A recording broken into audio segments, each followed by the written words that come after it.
Storm Gareth deposited the largest amount of rain since records began on the Conwy Valley. This caused multiple washouts across a 6-mile stretch of the Conwy Valley Railway. I am passionate about the Conwy Valley line, and I know how important the line is to the local people.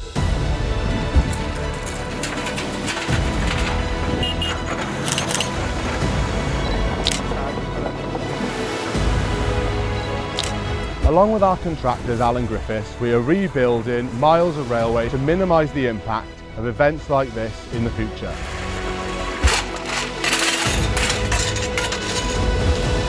We are working closely with ecologists to maintain and restore the beautiful landscape of the Conwy Valley Railway.